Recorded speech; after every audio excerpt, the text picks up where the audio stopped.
Hello everyone, welcome to our YouTube channel Som Tutorial।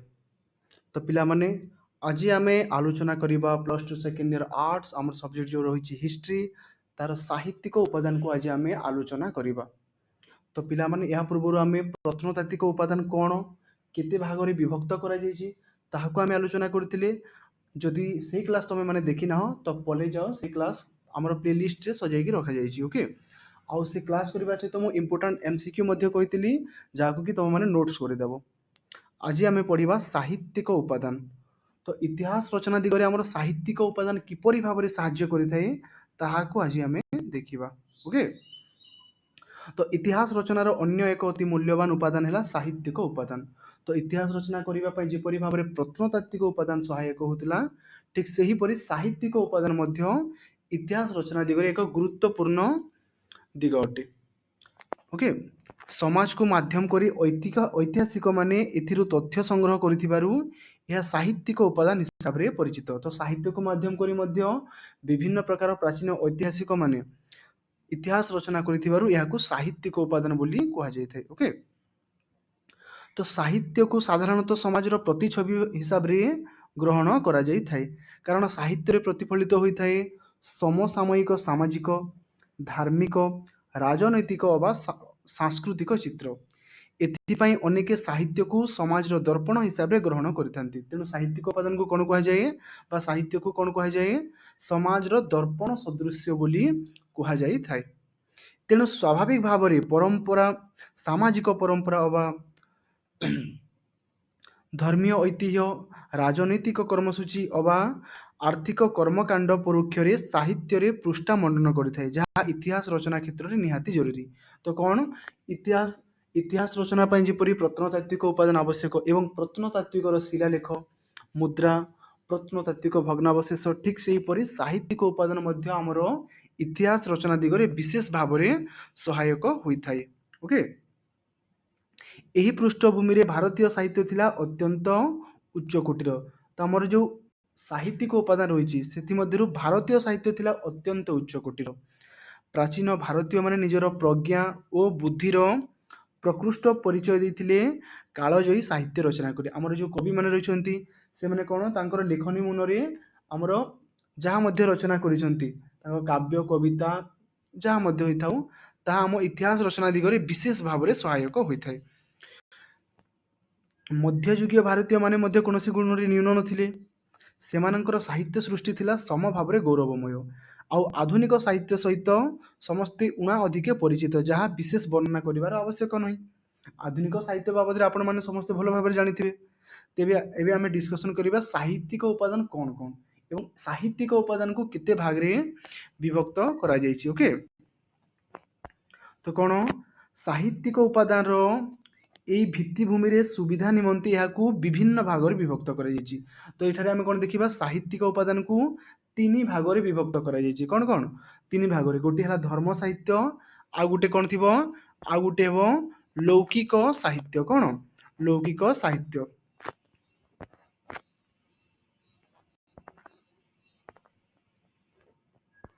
तो आज प्रथमे देखिबा धर्म साहित्य कोन।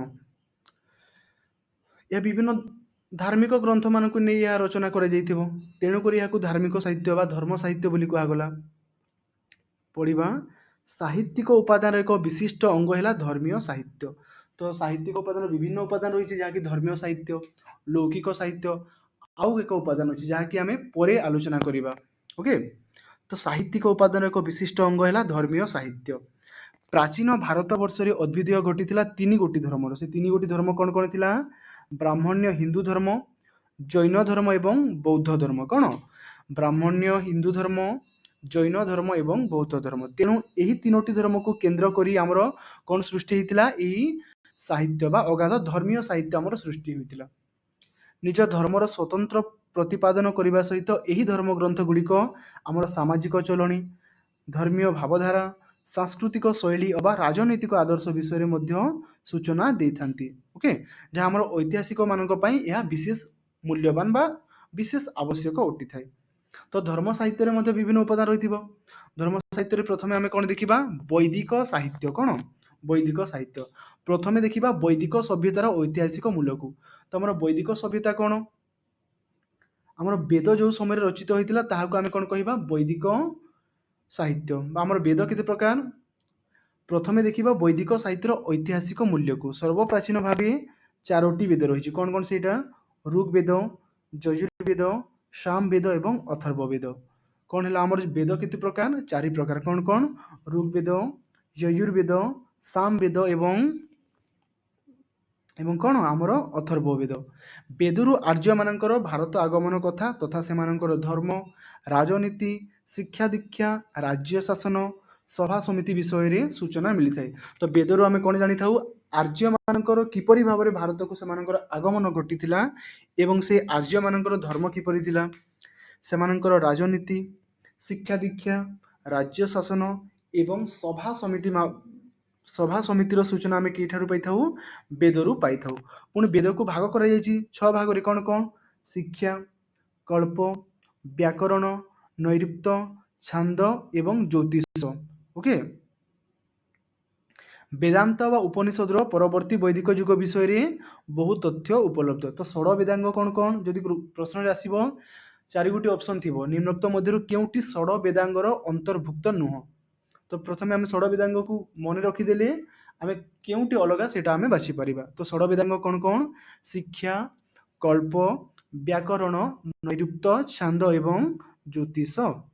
ओके। ଏହା ପରେ ବୈଦିକ ସାହିତ୍ୟର ଏକ ସୁସଂଗଠିତ ଅଧ୍ୟୟନ ପାଇଁ ଆସିଲା ସୂତ୍ର ସାହିତ୍ୟ, ଯାହା 4 ଭାଗରେ ବିଭକ୍ତ। ଏହା ପରେ ଆମେ କ'ଣ ଦେଖିବା? ସୂତ୍ର ସାହିତ୍ୟ। ସେ ସୂତ୍ର ସାହିତ୍ୟ କ'ଣ କ'ଣ? ଦେଖ 4 ଗୋଟି ସୂତ୍ର ସାହିତ୍ୟ। ଗୋଟେ ହେଉଛି କଳ୍ପସୂତ୍ର, ଶ୍ରୌତ ସୂତ୍ର, ଗୃହ ସୂତ୍ର ଏବଂ ଧର୍ମସୂତ୍ର। ତ କଳ୍ପସୂତ୍ରରେ କ'ଣ କ'ଣ ମିଳେ ଆମକୁ ସୂଚନା? ଏଠାରେ ପୂଜା ଓ ଧର୍ମ ସମ୍ବନ୍ଧୀୟ ସୂଚନା ମିଳିଥାଏ। ଶ୍ରୌତ ସୂତ୍ରରେ କ'ଣ ମିଳିଥାଏ? ପୁରୋହିତ ଅନୁଷ୍ଠାନ ଏବଂ ବିଧିର ତଥ୍ୟ ମିଳିଥାଏ। ଗୃହ ସୂତ୍ରରୁ କ'ଣ ମିଳିଥାଏ? पारिवारिक नियम बा आम गोटे घरे रहिबा पई कोन कोन नीति नियम आवश्यक ताहा मिली थाए। एवं धर्मसूत्ररू धर्म विषय विभिन्न प्रकार तथ्य हमको मिली थाए। ओके। एबे हमें कोन जेतु एटा हमें कोन पढुचु? धर्मीय साहित्य बा धर्म साहित्य। धर्म साहित्य रे कोन कोन आसीबो? वैदिक साहित्य आसी परिबो, महाकाव्य एवं विभिन्न प्रकार पौराणिक तथ्य मध्य एठारे उपलब्ध करा जायछि। तो एबे हमें पढिबा महाकाव्य। वैदिक साहित्य पर स्थान आसी 2टी महाकाव्यर। आमर 2टी महाकाव्य कौन कौन? रामायण एवं अन्यटी होची महाभारत। ये 2टी होची आमर महाकाव्य।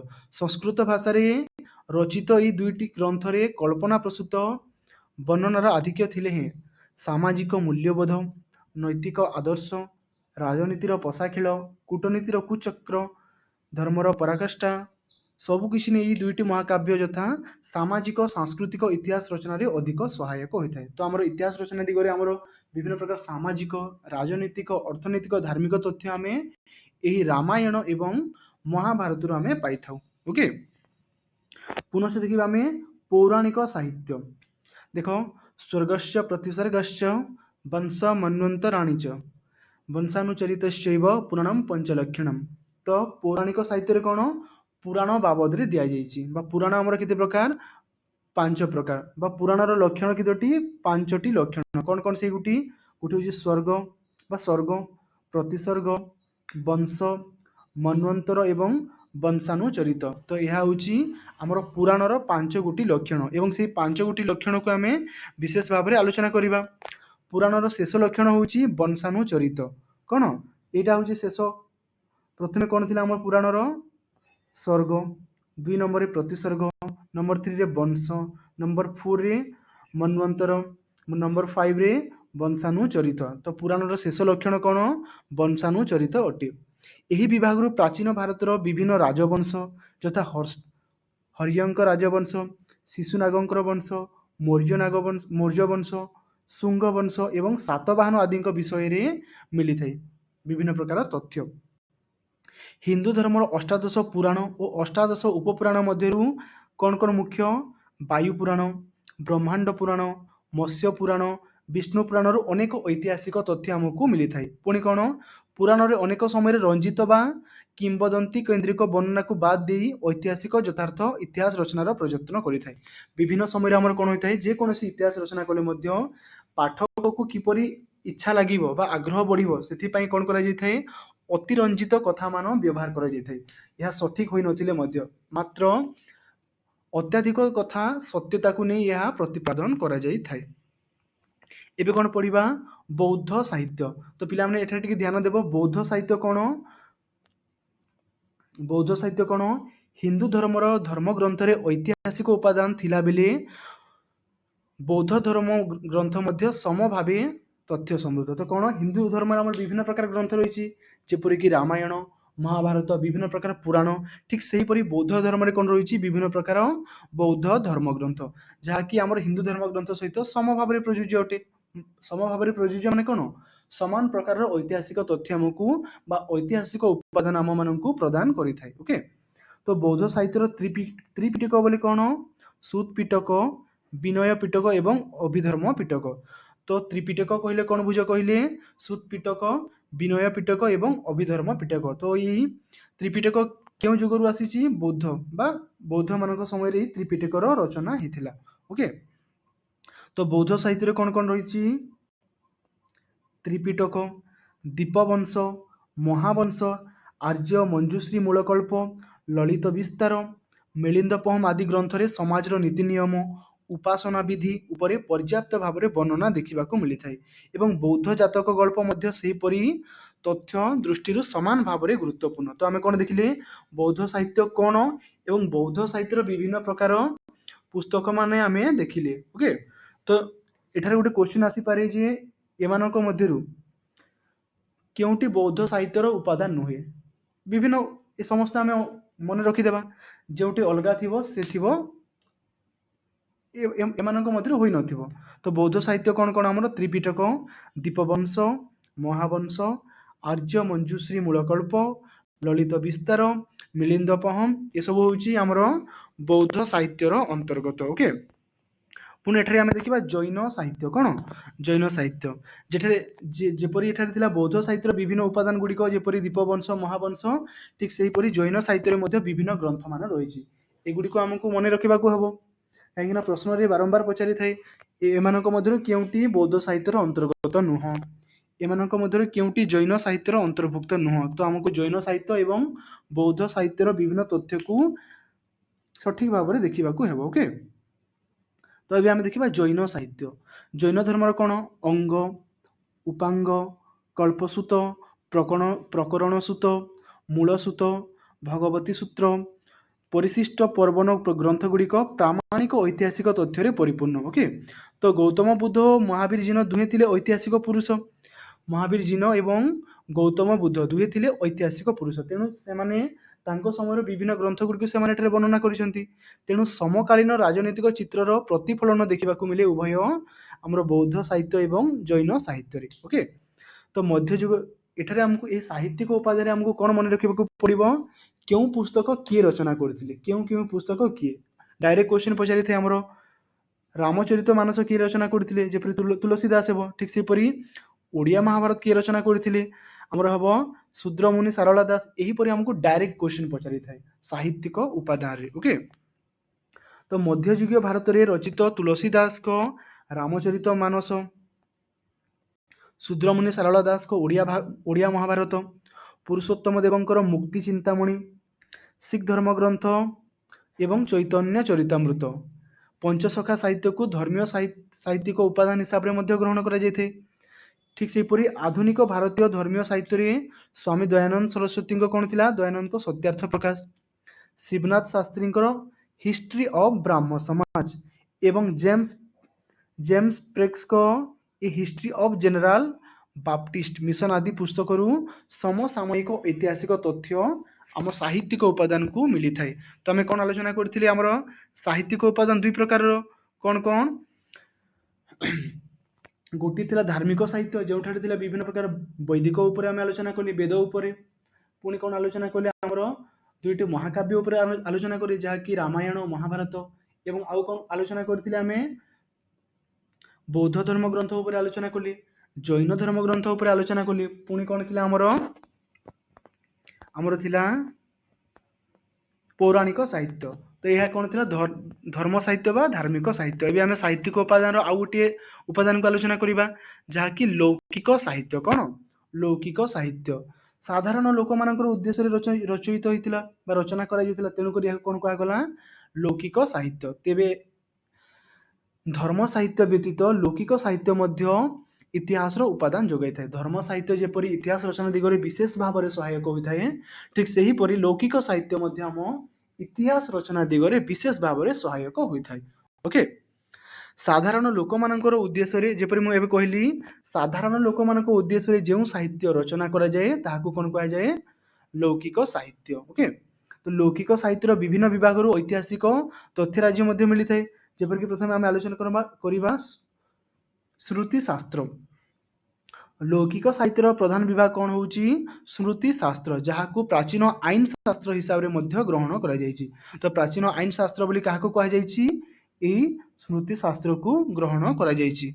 ओके, ए स्मृति शास्त्र रे कोन रहि जायछि एथिरे राजांकर कर्तव्य कौन, सेमानकर शासन विधि कौन थिला, सेमाने प्रजा मानकर दायित्व किपरि भाव रे निर्वाह करथिले, विवाह कौन थिला, समाज बा पारिवारिक संपत्ति विभाग, वर्ण व्यवस्था कौन, एई सब तथ्य कौन थिला एही स्मृति शास्त्र रे वर्णना करा जायथिला।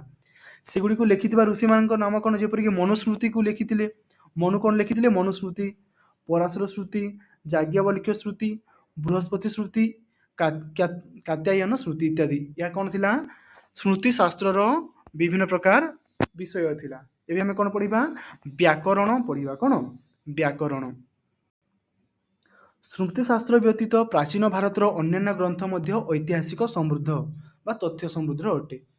दुईटी व्याकरण शास्त्र आमर रही व्याकरण ग्रंथ जहाँकि पाणिनिकर अष्टाध्यायी।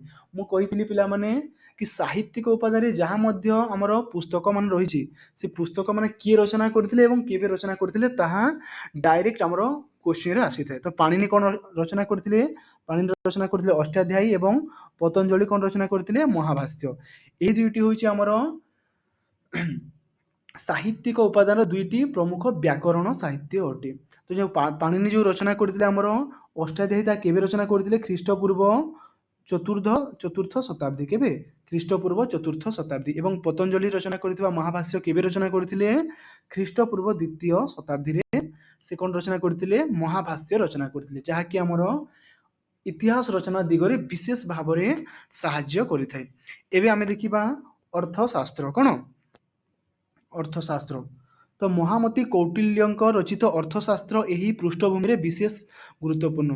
तो अर्थशास्त्र जनक बोली काहाकू कहा जाय थाए कौटिल्यंकु कहा जाय थाए। मौर्य शासकंक राज्य शासन व्यतीत सही समय सामाजिक सांस्कृतिक व्यवस्था एपरिक वैदेशिक नीति उपरे मध्य यह आलोकपात करिथाए। सेहीपरि गुप्त शासन काल रचित गुप्त कामंदक कौन रचना करथिले नीतिसार, एवं एटा केउ समय रचना करथिले गुप्त शासन काल रे। कामंदक रचना करिथिबा नीतिसार केउ जुगरे प्रचलित होइतिला गुप्त शासन बा गुप्त जुगरे कामंदकंकर नीतिसार प्रचलित होइतिला। एबे पढ़िबा जीवन चरित। जीवन चरित कौन समयर अग्रगति सहित वृद्धि पाइथिला साहित्याश्रित ऐतिहासिक ग्रंथ रचना करिवार प्रवणता। एही परिप्रेक्षी रे विशाखा दत्त कौन रचना करथिले मुद्रा राक्षस ग्रंथ विशिष्ट नरपति चंद्रगुप्त मौर्य उपरे आलोकपात करे। तो जीवन चरित माने कौन सी गोटे विशिष्ट व्यक्ति जथा कि गोटे राजा विषय जेपरिक विशाखा दत्त कौन रचना करछंती चंद्रगुप्त मौर्य जीवन चरित विषय गोटे पुस्तक रचना करिसंती, ता कौन मुद्रा राक्षस। या को आमे कौन कहिबा जीवन चरित। बुझेला पिला माने। एवं से जीवन चरित रे कौन से राजांकर जन्म संबंधी तथ्य ठारू आरंभ करी से किपरि भाव रे तांकर साम्राज्य विस्तार करथिले, से कौन कौन करथिले, प्रजा शासन किपरि करथिले, तांको राज्य शासन किपरि भाव रे से तुलौथिले, मृत्युवरण केबे करथिले, से समस्त तथ्य एही विषय रे वर्णना करा जायछि। ओके, एही जीवन चरित रे। तो विशाखा दत्त रचना करितबा एही मुद्रा राक्षस रे कौन वर्णना करा जायछि चंद्रगुप्त मौर्यंक विषय रे वर्णना करा जायछि कि कौटल्यंक सहायता रे नंदवंश किपरि भाव रे ध्वंस पाइथिला। ओके, कौटल्यंक सहायता रे नंदवंश ध्वंस पाई किपरि भाव रे मौर्य शक्ति क्षमता को आसिला ताहा ही यार मुख्य कथावस्तु। विशाखा दत्त कौन रचना करथिले कौन रचना करथिले विशाखा दत्त मुद्रा राक्षस एवं मुद्रा राक्षस सहित से अन्य एक विशाखा दत्त अन्य एक नाटक देवी चंद्रगुप्त रही आउ एक पुस्तक कौन देवी चंद्रगुप्त जहाँ गुप्त राजा द्वितीय चंद्रगुप्त विषय रे वीरत्व कहानी उपरे वर्णना करा जायछि।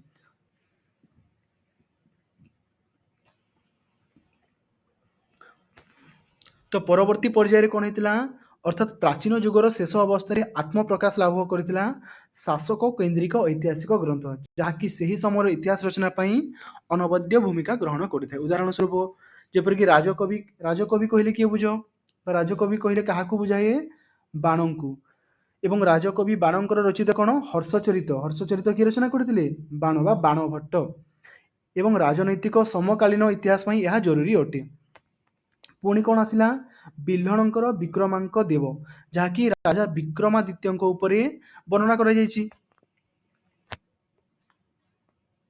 बिल्हणक विक्रमादित्य बिल्हणक कौन विक्रमांक देव चरित जहाँकि राजा विक्रमादित्य उपरे आलोचना करा जायछि। ठीक सेहीपति बागपति गौड़बाह जो रचना करिसंती बागपति कौन रचना करिसंती गौड़बाहु जहाँकि राजा जोशो बर्मन उपरे रचना करा जायछि। ठीक सेहीपरि संध्याकर नंदी नृपति रामपाल उपरे रामपाल चरित से रचना करिसंती। ठीक सेहीपरि जयसिंह कौन कुमारपाल चरित बल्लाल कौन रचना करिसंती भोज प्रबंध श्याम बरदाई कौन रचना करिसंती पृथ्वीराज रासो एहीपरि भाबरे हमर विभिन्न प्रकार साहित्यिक उपादान आमर इतिहास रचना दिगरे सहायक होइथाय।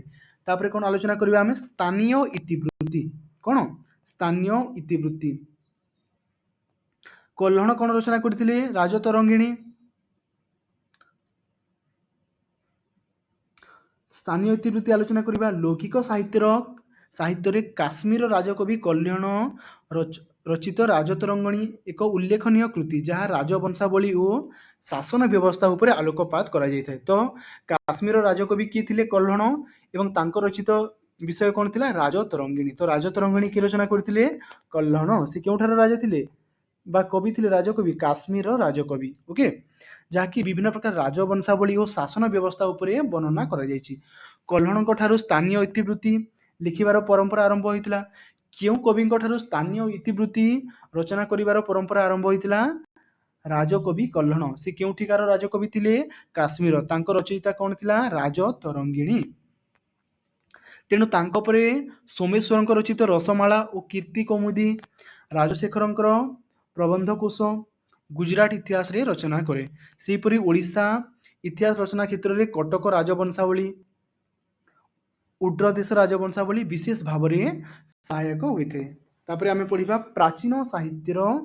प्राचीन साधारण साहित्य जेपरि आम कौन कौन आलोचना करथिले श्रुतिशास्त्र व्याकरण शास्त्र नीतिशास्त्र जीवन चरित आलोचना करथिले एवं वंशानुचरित व्यतीत लौकिक साहित्यर अन्य एक विशेष उपादान कौन थिला प्राचीन साधारण साहित्य जहाँकि विभिन्न प्रकार काव्य नाटक एकांकिका नहीं यही साहित्य थिला साधारण उपयोगी एगुड़िकर साहित्यिक मूल्य मुख्य हेले मध्य समसामयिक सामाजिक राजनैतिक अर्थनैतिक धार्मिक इतिहास क्षेत्र में एक विशेष भाव में आमको प्रमाण मिली थाए। ओके तो यही परिप्रेक्षी में महाकवि कालिदास कौन कौन रचना करथिले मालविकाग्नि मित्रम अभिज्ञान शाकुंतलम नाटक भाषंकर कौन थिला तो यह थिला कालिदास को दुईटी मालविकाग्नि मित्रम एवं अभिज्ञान शाकुंतलम।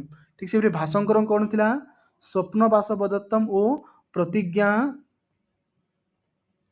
प्रतिज्ञा जोगंधरायण ओके एवं हर्षंक चोरी थिला नागबंध रत्नावली प्रियदर्शिका। ठीक से दंडी थिला दश कुमार चरितम दंडीकर कौन थिला दश कुमार चरितम शूद्रकंकर कौन थिला मृच्छकटिकम विष्णु शर्मा कौन थिला पंचतंत्र। ऐतिहासिक दृष्टिकोण यही लेखा गुड़िक विशेष भाव में उपयोगी। ठीक से आर्यभट्टंकर कौन थिला आर्यभट्टियम बराहमिहिर बृहत संहिता ज्योतिर्विज्ञान पाई चरकंकर कौन थिला चरक संहिता एवं सुश्रुतंक थिला सुश्रुत संहिता जहाँकि भेषज विज्ञान क्षेत्र में विशेष भाव में उपादान आवश्यक होता है। ओके तो मु जहाँ मध्य अंडरलाइन करी से सब को नोट कर नब कहीं पूरा डायरेक्ट क्वेश्चन पचार। ओके एबे हमें पढ़ा संगम साहित्य। तो संगम साहित्य कौन ଦେଖ दाक्षिणात्यर संगम साहित्य दक्षिण भारतर राजतंत्र उपर अनेक आभास मिलता है। तो ये संगम साहित्य कौन मिलता है? दक्षिण भारतर जो राजतंत्र प्रचलित था से राजतंत्र अनेक उपादान बा अनेक आभास आमको मिलता है। संगम साहित्यर कवि मैंने विभिन्न समय बहु राजा मान पृष्ठपोषकतार साहित्य सृष्टि करते जहाँकि 30,000 धाड़ी सीमित एवं यही 30,000 जो धाड़ी था ताकू दुई भाग में विभक्त कर कौन कौन पतिनेंको कानास्कू एवं आउ गोटे पत्तु पत्तु कौन कौन तो संगम साहित्य को केते भाग में विभक्त कर दुई भाग में ता केते धाड़ी रे सीमित थिला 30,000 एवं से दुई गोटी जो विभक्त कर दुईटी पद्य को से दुईटी पद्य कौन कौन गोटे है पतिनेंकी कानास्कू आउ गोटे थिला पत्तु पत्तु ओके।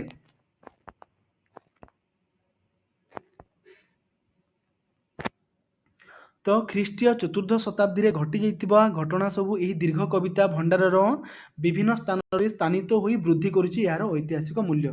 तो एते पर्यंत आम कौन कौन आलोचना कले साहित्यिक उपादान आम कौन कले साहित्यिक उपादान दुई प्रकार थिला गोटे थिला धार्मिक साहित्य एवं बा धर्म साहित्य आउ गोटे कौन थिला लौकिक साहित्य। तो आम लौकिक साहित्य कौन देखिले प्राचीन जुगर साहित्य देखी एवं आम कौन पढ़ा मध्ययुग साहित्य पढ़ा पुणी आधुनिक जुगर साहित्य पढ़ा एवं विभिन्न से प्राचीन जुगर साहित्य कौन थे विभिन्न कवि माने विभिन्न ग्रंथ रचना करते ठीक से मध्ययुगे किपरि भाव में आमको उपादान मिली थाए एवं आधुनिक जुगर साहित्य किपरि भाव में उपादान मिली थाए एवं क्यों क्यों कवि माने क्यों क्यों विशेष पुस्तक बा कविता गुड़िक रचना करते ताहा भी आम देखा ओके। तो भारत में तो ये आम देखा मध्ययुगीय साहित्य मध्ययुग कौन आसे मुगल जुग आसी थाए सुल्तानी शासन आसी थाए ओके से गुड़िक आम देखा जेपरिक भारत में सुल्तानी शासन प्रतिष्ठा होगा पर बहु आरब लेखकों रचित ग्रंथ मध्ययुगीय इतिहास रचना दिगरे विशेष भाव में सहायक होता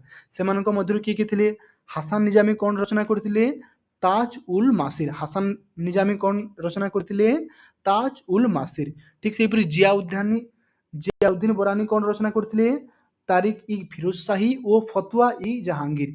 तो हासान निजामी कौन रचना करते ताज उल मासिर एवं जियाउद्दीन बोरानी कौन रचना करते जियाउद्दीन बोरानी दुईटी ग्रंथ रचना करते जेपरिक तारिक इ फिरोज शाही और फतवा इ जहांगीर। ठीक से हीपरी अमीर खुसरू कौन रचना करते ख्वाजाइन उल फुतु कौन ख्वाजाइन उल फुतु ओ तुगलक नामा एटा किए रचना करते अमीर खुसरू एवं मीनाची सिराज को तबाई की नासिर इसामी को फुतुस सालातान सुल्तानी जुगर इतिहास रचना बहु तथ्य जोगाई था। तो मध्ययुग इतिहास रे कौन सुल्तानी शासन आरंभ होता मुगल जुग आरंभ होता तो सुल्तानी शासन समय विभिन्न कवि मैंने विभिन्न ग्रंथ रचना करते जहाँकि आम एठारे आलोचना करते। तो ये आम आलोचना करवा आमर ठीक से मध्ययुग साहित्य जो मुगल मान विषय तो अबुल फाजल कौन रचना करते आईनी अकबरी अब्दुल हमीद लाहौरी बादशाहनामा कौफी खान का मुनखाताबुल लुबाफ एवं मोहम्मद कादिन का आलमगीर नामा ओके। तो गुलबदन बेगम कौन रचना करते हुमायून नामा और जहांगीर का आत्मचरित कौन थिला तुजुक इ जहांगीर। यह आमर कौन थिला साहित्यिक उपादान मध्ययुगीय इतिहास। तो ये आम आलोचना करवा साहित्यिक उपादान आधुनिक साहित्य मान जानी अत्याधुनिक जुगर आम कवि मैंने किए किए थे जेपरिक फकीर मोहन सेनापति आउ किए किए थे। तो आधुनिक जुगरे मुंड टेकी उठी विभिन्न प्रकार साहित्यिक आंचलिक साहित्य समसामयिक इतिहास रचनार तथ्य आमको मिली थाए एवं ये आधुनिक जुगरे आविर्भाव होता विभिन्न प्रकार कवि गाल्पिक नाट्यकार औपन्यासिकों रचनारू प्रतिफलित होता है तत्कालीन सामग्रिक अवस्थार प्रतिछवि ओके। जेपरिक आमर फकीर मोहन सेनापति रचित रेवती जहाँकि 19 शताब्दी में ओडिशार नारी मानकर तथ्य एठारे वर्णना कर नारी मान बाबद नारी समाज उपर गोटे इतिहास मिल पारुछि। ठीक से हीपरि अन्यान्य साहित्य में समकालीन रचनारू विभिन्न प्रकार ऐतिहासिक तथ्य मिली थाए ओके। तो ये आम कौन आलोचना कला साहित्यिक आम कौन आलोचना करूँ साहित्यिक उपादान। तो साहित्यिक उपादान को कितने भाग में विभक्त कर दुई भाग में गोटे धर्म साहित्य आउ गोटे लौकिक साहित्य। मात्र आमर साहित्यिक उपादान यही वैदेशिक विवरण को मध्य अंतर्भुक्त कर जदि आम लंग क्वेश्चन भी जब आसला साहित्यिक उपादान को वर्णना करने तो आम साहित्यिक उपादान कौन लिखा धर्म साहित्य को मध्य लिखिबा, लौकिक साहित्य को मध्य लिखिबा एवं वैदेशिक विवरणी मध्य को लिखिबा। हमर भारतीय इतिहास उपादान को केते भाग रे विभक्त करा जायछि? तीन। कौन कौन? प्रत्नतात्त्विक, साहित्यिक एवं अभिलेखागारीय। काहेकि ना वैदेशिक विवरणी को हमर ऐतिहासिक उपादान मध्य रे अंतर्भुक्त करा जायछि। ओके, तेबे वैदेशिक विवरणी कौन? हमर साहित्यिक उपादान रो अन्य एक उपादान अटे। तो वैदेशिक विवरणी कहले कौन बुझ? प्राचीन समय भारत को परिदर्शन बा भ्रमण करने पाई विभिन्न प्रकार पर्यटक माने भारत को भ्रमण निमंते आसुथिले एवं भारत में घटुवा विभिन्न राजवंशावली, विभिन्न कारुकार्य, यही तथ्य माने से माने कौन भ्रमण करने सहित रचना करके जाइथिले, जहाँकि से वैदेशिक विवरणी कह जाए। से लेखा को किए किए आसी प्राचीन वैदेशिक विवरणी से आम देखा। तो साहित्य ये वैदेशिक विवरणी कहार अंतर्भुक्त? साहित्यिक उपादान अंतर्भुक्त। साहित्यिक उपादान अन्य एक विभाग है वैदेशिक विवरणी। विभाग ना यह स्पष्ट सूचित हुए जे यह विवरणी विदेशी लोक मान द्वारा लिखित। तो ये वैदेशिक विवरणी क्या द्वारा लिखित? जेकोसी विदेशी व्यक्ति द्वारा लिखित, जो मैंने कि इतिहास विभिन्न पर्यायर कौन होता बहु विदेशी पर्यटक, भ्रमणकारी, पंडित, विद्वान व्यक्ति भारत को आसी भारत रे अवस्थान करी भारत विभिन्न प्रकार भाव विवेक को से रचना माध्यम दर्शाई। समकालीन अनुभूति कौन थिला? अभिज्ञता को नहीं से विभिन्न प्रकार ऐतिहासिक दृष्टिकोण यह रचना करिसेंती। अवश्य किछि किछि वर्णना अतिरंजित उड़ा कथा उपरे आधारित हेले हैं, बेसी कौन थाए? सत्यता उपरे आधारित अटे। मु पूर्व कही जे इतिहास रचना रे कौन थाए? पाठक मानक मन को आकर्षित करने पाई विभिन्न प्रकार अतिरंजित बा उड़ा कथा उपरे लिखा जाए।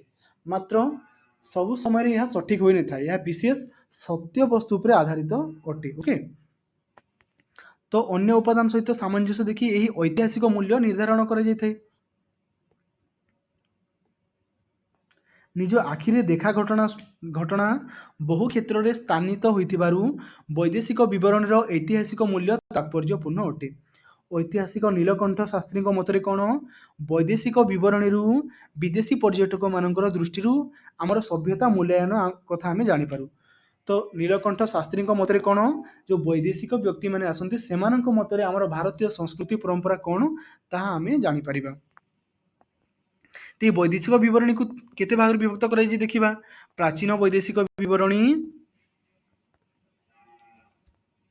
ओके, मध्ययुग वैदेशिक विवरणी एवं आधुनिक वैदेशिक विवरणी। ओके, तो ये वैदेशिक विवरणी को मध्य तीन भाग विभक्त कर प्राचीन काल वैदेशिक विवरणी बा वैदेशिक व्यक्ति माने किए किए थिले, मध्ययुग रे किए किए वैदेशिक व्यक्ति थिले एवं आधुनिक युग रे किए किए थिले ताहा हमें अनुधान करिबा। प्रथम आलोचना करिबा प्राचीन वैदेशिक विवरणी। तो कौन होता? ख्रीष्टपूर्व 5म शताब्दी ग्रीक ऐतिहासिक किए थिले? हेरोडोटस। भारत को न आसी अन्य मानक ठारू तथ्य संग्रह करी भारत पारसिक संपर्क उपरे किछि आलोकपात करथिले। तो आम वैदेशिक मानक ठारू किपरि भाबरे आम इतिहास उपादान जानि परिबा? सेमानक लेखा माध्यम रे आम कोनोसी तथ्य न जानि मध्य अन्यर लेखा को आम जानि देखि जानि परिबा। एहा परे कौन? ग्रीक ऐतिहासिक आरियान से कौन करथिले? आलेक्जेंडर को भारत आक्रमण विषय रे तांको नौसेनाध्यक्ष किए थिले? निकेटर्स ठारू तथ्य संग्रह करी इतिहास रचना करथिले। तो कौन होइतिला आमर हेरोडोटस कौन? भारत न आसी भारत एवं पारसिक संपर्क बाबद जानी एवं ठीक से ऐतिहासिक आरियान कौन करथिले? आलेक्जेंडर को भारत आक्रमण विषय क्या जानी नौसेनाध्यक्ष किए थिले? निकेटर्स। ओके, ग्रीक सेनापति किपरि चंद्रगुप्त मौर्य द्वारा पराजित होइतिले और पाटलिपुत्र प्रेरित होइतिबा राजदूत मेगास्थनीस, डाउनियर्स और डेइमार्क्स को कथा आरियान तांको रचना रे उल्लेख करिसंती। ओके, तो आम जो तीन जन व्यक्ति विषय पढ़ा से मेगास्थनीस विशेष भाव में प्रसिद्ध, कारण पाटलिपुत्र को आसवा पर से ख्रीष्टपूर्व 302 रु ख्रीष्टपूर्व 298 पर्यंत अवस्थान करी भारत विषय रचना करथिले एक उपादेय ग्रंथ इंडिका। तो मेगास्थनी रचित विशेष मेगास्थनीस द्वारा रचित उपादान कौन थिला? इंडिका। प्रश्न पचार मेगास्थनीस कौन रचना करथिले? इंडिका। ओके, से इंडिका रे कौन थिला? पाटलिपुत्र छाड़ो ଏବଂ ଏହି ଇଣ୍ଡିକାର ମୂଳ ଗ୍ରନ୍ଥଟି ହୋଇଯାଇଥିଲେ ଷ୍ଟ୍ରାବୋ, ଜଷ୍ଟିନ୍, ପ୍ଲୁଟାର୍କ ପ୍ରଭୃତି ଲେଖକଙ୍କ ଉଦ୍ଧୃତିରୁ ଇଣ୍ଡିକା ଗ୍ରନ୍ଥ ବିଷୟରେ ଜଣାପଡ଼ିଥାଏ। ଓକେ, ପୁଣି ଦେଖିବା ଜନୈକ ଅଜ୍ଞାତ ଲେଖକଙ୍କ ଦ୍ୱାରା ଖ୍ରୀଷ୍ଟୀୟ ପ୍ରଥମ ଶତାବ୍ଦୀରେ ରଚିତ ପେରିପ୍ଲସ୍ ଅଫ୍ ଦି ଏରିଥ୍ରିଆନ୍ ସି ପୁସ୍ତକରୁ ଭାରତୀୟ ବନ୍ଦର, ପୋତାଶ୍ରୟ ଓ ପ୍ରାଚୀନ ଭାରତୀୟଙ୍କର ନୌ ବାଣିଜ୍ୟ ସମ୍ପର୍କରେ ଆମକୁ ଆଭାସ ମିଳିଥାଏ। ତ ଏଇ ଯେଉଁ ପୁସ୍ତକଟି ଥିଲା କ'ଣ, ପେରିପ୍ଲସ୍ ଅଫ୍ ଦି ଏରିଥ୍ରିଆନ୍ ସି। ଏହି ପୁସ୍ତକ କିଏ ଲେଖିଛନ୍ତି ଏପର୍ଯ୍ୟନ୍ତ ମଧ୍ୟ ଜଣାପଡ଼ି ନାହିଁ। ମାତ୍ର ଏହି ପେରିପ୍ଲସ୍ ଅଫ୍ ଦି ଏରିଥ୍ରିଆନ୍ ସିରୁ ଆମକୁ କ'ଣ ଜଣାପଡ଼ିଥାଏ, ଭାରତୀୟ ବନ୍ଦର, ପୋତାଶ୍ରୟ ଏବଂ ପ୍ରାଚୀନ ଭାରତୀୟଙ୍କ ନୌ ବାଣିଜ୍ୟ କାର୍ଯ୍ୟକଳାପ ସମ୍ବନ୍ଧରେ ଆମକୁ ଆଭାସ ମିଳିଥାଏ। ଓକେ, ଖ୍ରୀଷ୍ଟ ଦ୍ୱିତୀୟ ଶତାବ୍ଦୀରେ କିଏ ଥିଲେ, ଟଲେମି। କିଏ, ଟଲେମି। ତାଙ୍କ ଦ୍ୱାରା ଭୂଗୋଳରୁ ଉପଲବ୍ଧ ହୁଏ ଭାରତୀୟ ଭୌଗୋଳିକ ତଥ୍ୟ। ସେହି ଶତାବ୍ଦୀରେ ପ୍ଲିନିଙ୍କ ଲିଖିତ ଗ୍ରନ୍ଥରୁ ଭାରତ ରୋମ ବ୍ୟବସାୟ ବାଣିଜ୍ୟ ଉପରେ ଆଧାର ମିଳିଥାଏ। ତ ପେରିପ୍ଲସ୍ ଅଫ୍ ଦି ଏରିଥ୍ରିଆନ୍ ସିରୁ କ'ଣ ମିଳିଥାଏ, ଭାରତୀୟ ବନ୍ଦର, ପୋତାଶ୍ରୟ ବାବଦରେ ଜଣାପଡ଼ିଥାଏ। ଟୋଲେମିଙ୍କ ଠାରୁ କ'ଣ, ଭୌଗୋଳିକ ତଥ୍ୟ ମିଳିଥାଏ ଏବଂ ପ୍ଲିନିଙ୍କ ଠାରୁ କ'ଣ ମିଳିଥାଏ, ଭାରତ ଏବଂ ରୋମ ବାଣିଜ୍ୟ ବ୍ୟବସାୟର ତଥ୍ୟ ମିଳିଥାଏ। ଓକେ, ଠିକ୍ ସେହିପରି ଯେଉଁ ପରିବ୍ରାଜକ ମାନେ ଥିଲେ, ସେହି ପରିବ୍ରାଜକ ମାନଙ୍କ ମଧ୍ୟରୁ କିଏ ଥିଲେ, ଗ୍ରୀକ୍ ମାନଙ୍କ ବ୍ୟତୀତ ଏହା ଥିଲେ ଗ୍ରୀକ୍ ମାନେ। ତ ଗ୍ରୀକ୍ ମାନଙ୍କ ବ୍ୟତୀତ ଚୀନ ପରିବ୍ରାଜକ ଫାଇଆନ୍ ଥିଲେ ଅନ୍ୟତମ। ତ କିଏ କିଏ ଥିଲେ ସେଇ ଚୀନ ପରିବ୍ରାଜକ, ଫାଇଆନ୍, ହୁଏନସାଙ୍ଗ, ଇତ୍ସିଂ। এই ତିନି ଜଣ କ'ଣ ଥିଲେ, ଚୀନ ପରିବ୍ରାଜକ, ଯେଉଁମାନେ କି ଭାରତରେ ବିଭିନ୍ନ ସମୟରେ ବିଭିନ୍ନ ସମୟ ପର୍ଯ୍ୟନ୍ତ ଭାରତରେ ଅବସ୍ଥାନ କରି ଭାରତର ବିଭିନ୍ନ ତଥ୍ୟକୁ ସେମାନେ ବିଭିନ୍ନ ପ୍ରକାରର ପୁସ୍ତକ ମାଧ୍ୟମରେ ସେମାନେ ବର୍ଣ୍ଣନା କରିଛନ୍ତି। ତ ପ୍ରଥମେ ଆମେ ଦେଖିବା ଫାହିଆନ୍। କ'ଣ, ଫାହିଆନ୍, ଇଏ ହେଉଛନ୍ତି ଫାହିଆନ୍। ତ ଫାହିଆନ୍ କ'ଣ ରଚନା କରିଥିଲେ, ଫାହିଆନ୍ଙ୍କ ଫୁକୋକି। କ'ଣ, ଫୁକୋକି। ଆଉ ଏଠାରେ ଦେଖିବା ଇଏ ହେଉଛନ୍ତି ହୁଏନସାଙ୍ଗ। କ'ଣ, ହୁଏନସାଙ୍ଗଙ୍କର ରଚିତ ପୁସ୍ତକ କ'ଣ ଥିଲା, ସିୟୁକି।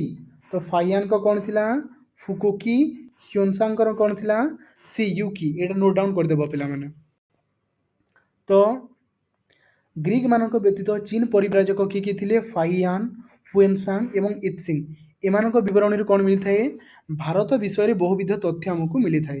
ତ ଫାହିଆନ୍ କେବେ ଭାରତକୁ ଆସିଥିଲେ, 405 ଖ୍ରୀଷ୍ଟାବ୍ଦରେ ଅବସ୍ଥାନ କରିଥିଲେ। ଓକେ, ଏହି ବୁଦ୍ଧଭୂମି ଭାରତ ବର୍ଷକୁ ଆସିଥିଲେ ଜଣେ ବୌଦ୍ଧ ହୋଇଥିବାରୁ ସେ ଭାରତର ଅନେକ ବୌଦ୍ଧ ତୀର୍ଥ ପରିଭ୍ରମଣ କରି ଏଠାରେ 3 ବର୍ଷ ବିତାଇଥିଲେ।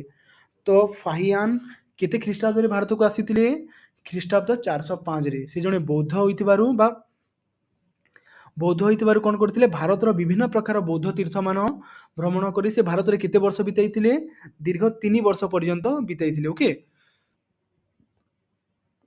ସେ କ'ଣ କରିଥିଲେ, ଗୁପ୍ତ ରାଜଧାନୀ ପାଟଳିପୁତ୍ର ସମେତ ସେ ଭାରତର ବିଭିନ୍ନ ପ୍ରକାର ସାମାଜିକ, ରାଜନୈତିକ, ଅର୍ଥନୈତିକ, ଧାର୍ମିକ ସମ୍ପର୍କରେ ତାଙ୍କ ବିବରଣୀରେ ଲିପିବଦ୍ଧ କରିଛନ୍ତି। ତାଙ୍କ ପୁସ୍ତକ କ'ଣ, ତାଙ୍କ ପୁସ୍ତକ ହେଉଛି ଫୁକୋକି। ତ ଫାହିଆନ୍ଙ୍କ ରଚିତ ପୁସ୍ତକ କ'ଣ ଥିଲା, ଫୁକୋକି। ଡାଇରେକ୍ଟ କ୍ୱେଶ୍ଚିନ୍ ଆସିବ ପିଲାମାନେ।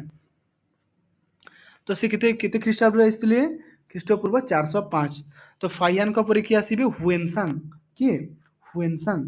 ତ ହୁଏନସାଙ୍ଗ କେବେ ଭାରତକୁ ଆସିଥିଲେ, ଖ୍ରୀଷ୍ଟୀୟ 7ମ ଶତାବ୍ଦୀରେ। କେବେ, 6ମ ଶତାବ୍ଦୀରେ, ଯାହାକି ଥିଲା 630ରୁ 644 ଖ୍ରୀଷ୍ଟାବ୍ଦ ପର୍ଯ୍ୟନ୍ତ ସେ ଦୀର୍ଘ 14 ବର୍ଷ ଅତିବାହିତ କରିଥିଲେ। ତ ଫାହିଆନ୍ କେତେ ବର୍ଷ ଅତିବାହିତ କରିଥିଲେ, ମୁଁ କହିଥିଲି।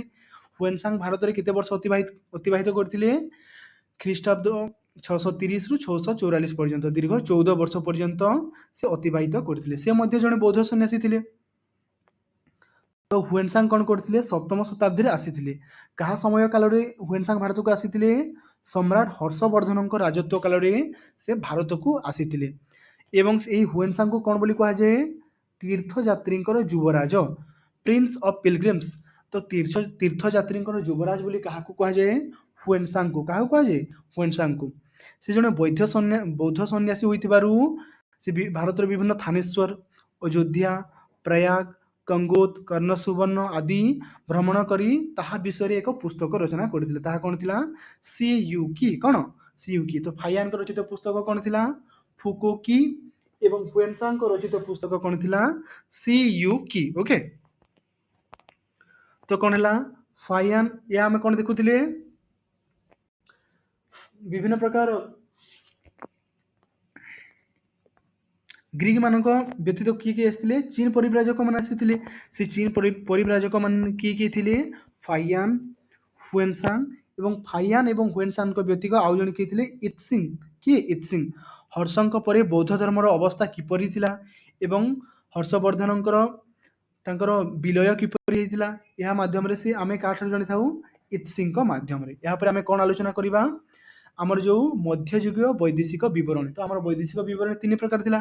ପ୍ରାଚୀନ ବୈଦେଶିକ ବିବରଣୀ, ଯାହାକି ଆମେ ଗ୍ରୀକ୍ ମାନଙ୍କ ମଧ୍ୟରେ ଆଲୋଚନା କଲି ଏବଂ କ'ଣ ଚୀନ ପରିବ୍ରାଜକ ମାନଙ୍କର ବିଷୟରେ ଆଲୋଚନା କଲି। ଏବେ ଆମେ କ'ଣ ଆଲୋଚନା କରିବା? ମଧ୍ୟଯୁଗୀୟ ବୈଦେଶିକ ବିବରଣୀ ଏବଂ ଆଧୁନିକ ବୈଦେଶିକ ବିବରଣୀ। ତ ମଧ୍ୟଯୁଗୀୟ ବୈଦେଶିକ ବିବରଣୀ କ'ଣ କ'ଣ ହୋଇଥିଲା? କିଏ କିଏ ଥିଲେ? କେଉଁ କେଉଁ ପୁସ୍ତକ ରଚନା କରିଥିଲେ ଦେଖିବା। ଓକେ, ମଧ୍ୟଯୁଗୀୟ ଭାରତର ମଧ୍ୟ ଆଗମନ ଘଟିଥିଲା ବହୁ ଆରବୀୟ ପର୍ଯ୍ୟଟକଙ୍କର। ତ ମଧ୍ୟଯୁଗୀୟ ବୈଦେଶିକ ବିବରଣୀ କାହା ଦ୍ୱାରା ହେଇଥିଲା? ବହୁ ଆରବୀୟ ପର୍ଯ୍ୟଟକ ମାନଙ୍କ ଦ୍ୱାରା ଏହା ମଧ୍ୟ ଘଟିଥିଲା। ଅଷ୍ଟମ ଶତାବ୍ଦୀ ଠାରୁ ଆଧୁନିକ ଯୁଗ ପର୍ଯ୍ୟନ୍ତ ଇତିହାସର ବିଭିନ୍ନ ପର୍ଯ୍ୟାୟରେ ବିଭିନ୍ନ ପ୍ରକାର ଆରବ, ମଧ୍ୟ ଏସିଆ ଓ ୟୁରୋପରୁ ବହୁ ବିଦେଶୀ ବ୍ୟକ୍ତି ଆସିଥିଲେ ଏବଂ ସେମାନଙ୍କ ଲେଖାରୁ ଆମେ କ'ଣ ଜାଣିଥାଉ? ମଧ୍ୟଯୁଗୀୟ ଭାରତ ବିଷୟରେ ବହୁ ତଥ୍ୟ ଆମେ ପାଇଥାଉ। ଓକେ,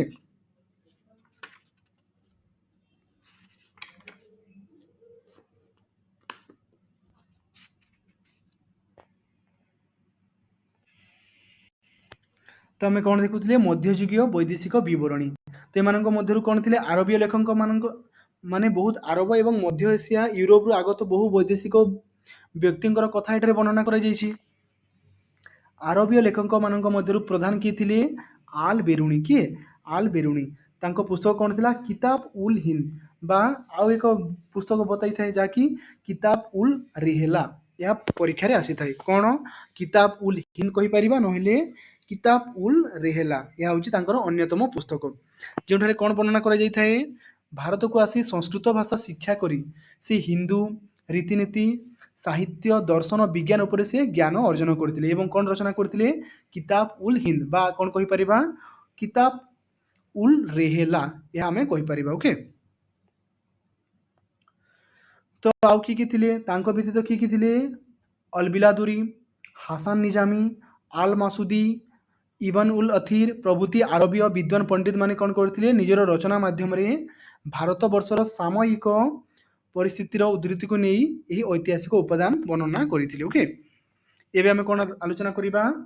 ଆଧୁନିକ ବୈଦେଶିକ ବିବରଣୀ। କ'ଣ ଆଲୋଚନା କରିବା? ଆଧୁନିକ ବୈଦେଶିକ ବିବରଣୀ। ଆମ ଆଧୁନିକ ଯୁଗରେ କେଉଁ କେଉଁ ବୈଦେଶିକ ପର୍ଯ୍ୟଟକ ଆସିଥିଲେ ବା ସେମାନଙ୍କ ଲେଖାରୁ ଆମେ କ'ଣ କ'ଣ ଜାଣିପାରିଥାଉ?